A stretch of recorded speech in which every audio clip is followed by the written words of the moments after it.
Problem Blitz 6 here, doing another overview for myself for my networking video. Something I did like 2010 or 11, 12 is one of those. Anyway, this is about hexadecimal and binaries in IPv4 and IPv6. I'm going off my head, hopefully. Um, the IP address and the MAC address is for the sole purpose of identification of you as the host through a default gateway through an internet service provider to wherever your destination is as the source and destination. There are four forms of IP address. There's class A address, there's class B, C address, and then there's class D address. Each of those addresses are between private address, which is an IP address that's owned by a specific company.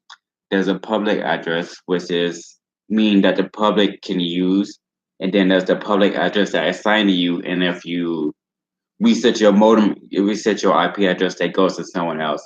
Then there's the loopback address, which is always the 127.001 or 127.1010 or whatever.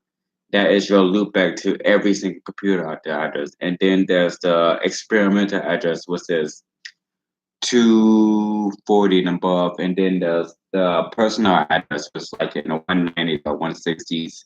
And then there's the research address, and then there's the governmental IP addresses. Those classes of address. All right. Now, you all know the address resolution protocol determines your address provided to your modem to your router, which is then is aided by the dynamic host control protocol. If you use a dynamic IP address, if you use a static one, then you can manually make your own address that's fit through the default gateway that recognizes your computer to get onto the network, but you still must call your internet service provider. And then next level is the IPv4, which is Internet Protocol version 4 and the Internet Protocol version 6. IPv6 is the latest one, you got 5 and you got 6. Now we go back to 4. The IPv4 address has over about 16,824 spaces on it, or whatever, and a certain amount of subnet mask on it. The IPv6 has like 2 million something on it. Now, the subnet masks help make your identification to your host network identified towards you, on top of subnet ID to help your internet service provider identify you, as well as mask your IP address for people. So if someone hacking, then they must either be close or I got your information to something, which is usually close. Next is the ping and trace search command. When you ping something, you are pinging an IP address or a web browser. You get the IP address of that web browser. You are seeing if it's connected to that address. If you get a connection, if you ping yourself, you can see if you are connected to yourself. Especially if you're using a remote network, you can ping your network to that remote network to see if you got connection, or a local network. Now, if you're doing multicast, broadcast, or unicast, or directed broadcast and stuff, you are pinging those in specific area to see if you have connection. Trace route is so what route and destination it takes to get the routes and destination takes to get to your end before it's sent back. It's like time to leave and all that stuff. Now, both Windows, Macs, Apples, and Unix both have their own version of it, but it's the same basis on the different commands. So, and then there's the configurations of routers and switches and hotspots. You have to put a format address that's not taken by anywhere else, matches what you want, what you desire. The same thing with the MAC address, not the MAC, the subnet mask address, as well as what you want to desire to make sure no one else is get. The subnet mask address is a unique identifier towards you that go off your assigned IP address in your MAC address. Now, there's a prefix linked on it at the end of like 24, 25, 23 that goes off how many of your binaries you are in what section of the host you're in. When you look at your IP address, when you do IP config all for Windows, IP all for Macs, I don't remember what Unix was. The first three numbers is the network address. The last number is the host address. The first two number is the sent address, and the third number of the network address is your first host on the network, or the last host on the network. Depends on how many host address you have. Now, when you get into the IPv address section, there's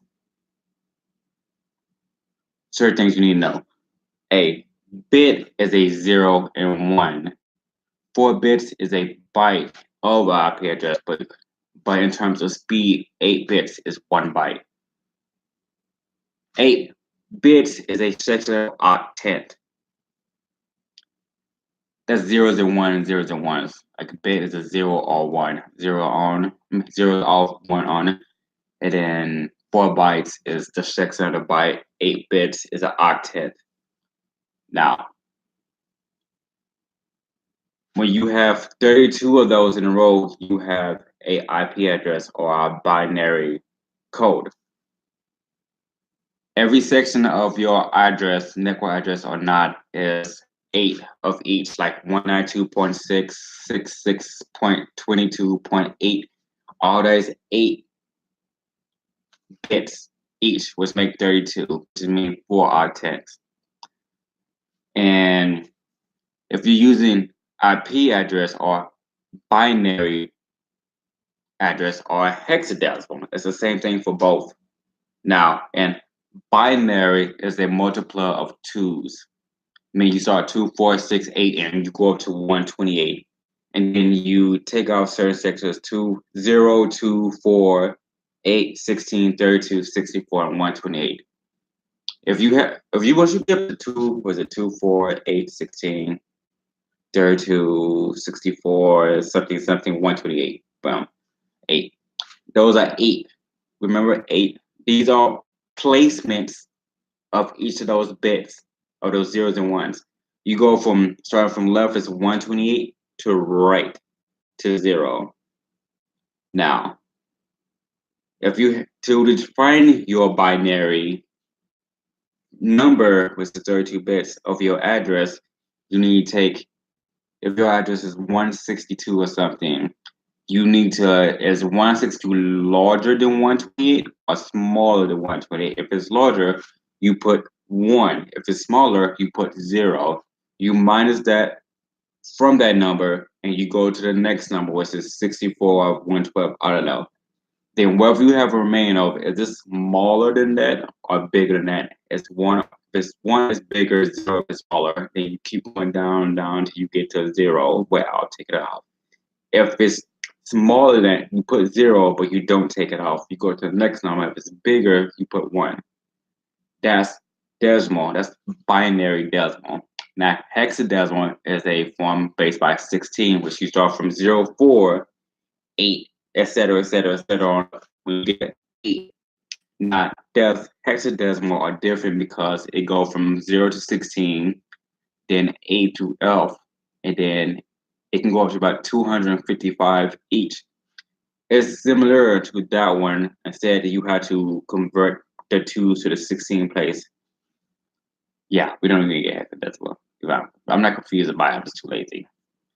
Now, that's how you convert IP address to binary digits. To convert binary digit to IP address, you must add all the ones up, not the zeros, and you move on to the next placement of value, which is 128, 124, 116, 64, 32, blah, blah, blah, 68, blah, blah, whatever.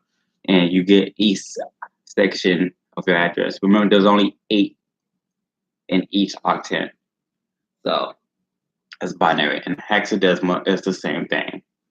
To shorten the hexadecimal, if you have 4 zeros in one octet, it becomes just a 0. If you have 2, 3 zeros in one octet with a number, it becomes the letter dot dot colon letter 0, etc.